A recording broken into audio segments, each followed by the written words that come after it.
திருவெம்பாவை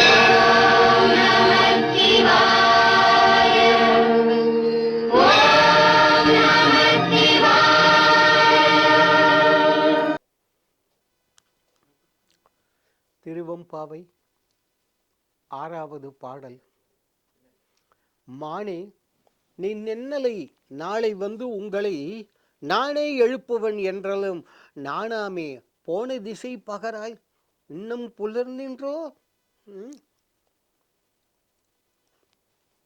புலர்ந்தின்றோ என்று கேட்ட இவர்கள் வானை நிலனை பிறவே அறிவறியான் தானே வந்து எம்மை தலையளித்து ஆட்கொண்டு அருளும் மான்மார் கடல்பாடி வந்தோர்க்கு உன் வாய் திறவாய் ஊனே உருகாய் உனக்கே உறும் எமக்கும் ஏனோர்க்கும் தம் கோனை பாடேலோர் எம்பாவாய் என்று அங்கே இந்த 6வது பாடல் சொல்கின்றது.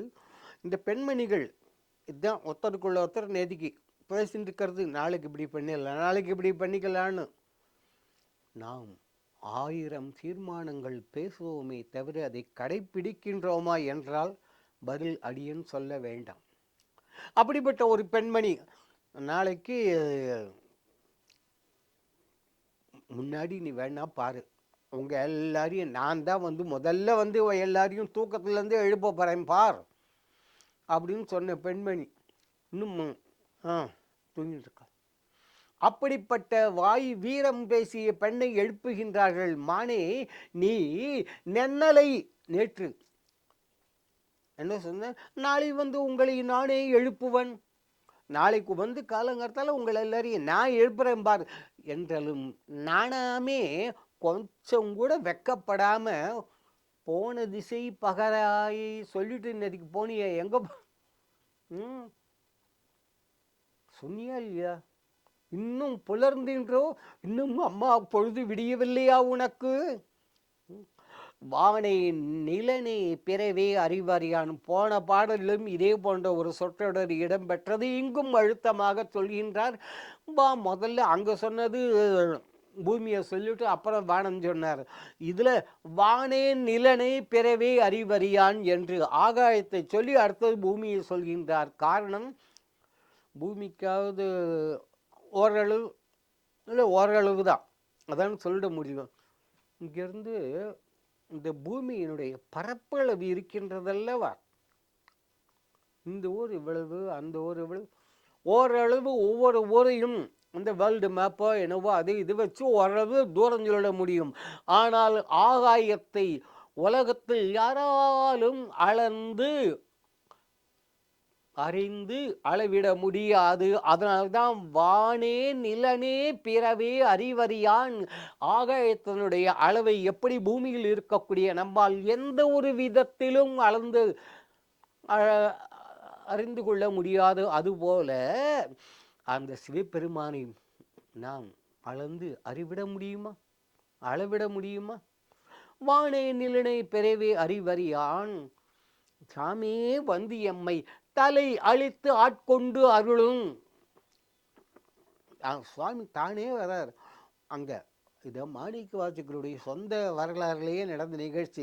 மாணிக்க வாசகருக்கு சுந்தரருக்கு நடக்கலையா, ஞானசம்பந்தருக்கு நடக்கலையா, அப்பர சுவாமிகளுக்கு நடக்கலையா, ஆதிசங்கரருக்கு நடக்கலையா, யாருக்கு நடக்கல? வள்ளலார் சுவாமிகளுக்கு திருவொற்றியூர் வடிவடி அம்பிகை அவருடைய அன்னி வடிவத்தில் போய் உணவு இட்ட வரலாறு இதிகாச புராணங்கள் சொல்லவில்லை, நம் காலத்தில் நடந்தது.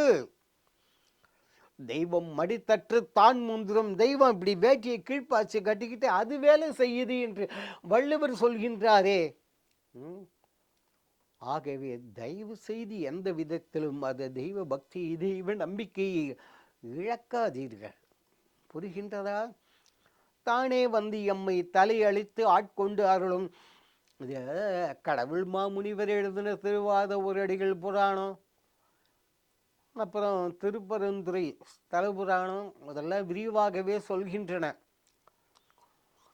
அதை மாணிக்க வாசகர் இங்க அவர் வராருன்னு தெரிஞ்சு அழகா குரு வடிவாகி குவலையந்தனில் திருவடி வைத்த திறம் இது பொருளென வாடா வகைதான் மகிழ்ந்து எனக்கருளி விநாயகர் அகவல் சொல்கின்றதல்லவா, அப்படி வந்து உட்காந்து மாணிக்க வாசகரை அங்கே வரவழைச்சு இவர் தானே வந்து எம்ஐ மாணிக்க வாசகரை அந்த குரூப்போட குழுவாக வந்தவர் தலையெழுத்து ஆட்கொண்டருள்.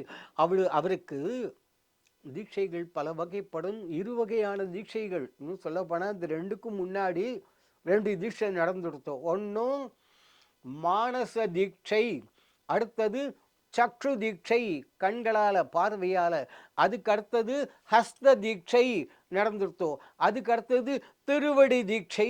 என்னையா இது அப்படிங்கிற நேரத்துக்குள்ள 4 விதமான தீட்சைகள் அல்லவா நடந்து முடிந்திருக்கின்றன. இங்க தானே வந்து எம்மை தலையளித்து ஆட்கொண்டருளும். அப்படிப்பட்ட அந்த சிவபெருமான் ஏற்கனவே போன பாடலிலும் பார்த்திருக்கிறோம் நாம். அப்படிப்பட்ட அந்த சிவபெருமானை இவ்வளவு பேரும் பாடிக்கொண்டு வருகின்றோம். ஆனால் நீயோ உங்களை நான் எழுப்புகின்றேன் என்று சொன்ன நீ கொஞ்சம் கூட அது யோஜனை பண்ணாம, அதான் கொஞ்சம் பளிச்சுன்னு அடிச்ச மாதிரியே தான் சொன்ன அந்த பொண்ணு.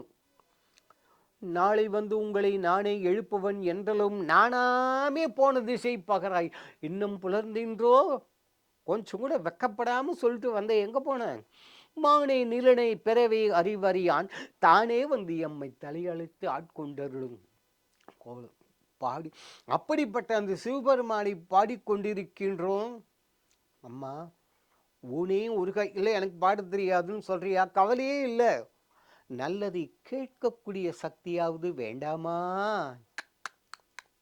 அதனால தான் ஊனே ஒரு காய் அப்படியே அப்படி கேட்ட உடனே அப்படின்னு கொஞ்சம் அனுபவிக்க வேண்டாமா? உனக்கே ஒரு இப்படிப்பட்ட ஒரு தன்மை உனக்கு தான்மா. நாங்கள் எங்கே போகிறது? ஆனால் ஞாபகம் வச்சுக்கோ, உனக்கே அந்த உருங்கிறதை பிந்தண்ட தள்ளிக்கணும். உனக்கு ஏனோருக்கும் எமக்கும் அடுத்தது அப்படிப்பட்ட அந்த பொருள் பரம்பொருள் சக்கரவர்த்தி அரசன் தெய்வம் பரம்பொருள் அது உனக்கு மட்டுமல்ல, எங்களுக்கு மட்டுமல்ல, மற்றவர்களுக்கும் சேர்த்து அகில உலகங்களையும் கட்டி ஆளக்கூடிய சிவபெருமான் ஏனோர்க்கும் தம் கோணின்னா அந்த இடத்துல எல்லாருக்கும் அரசன்.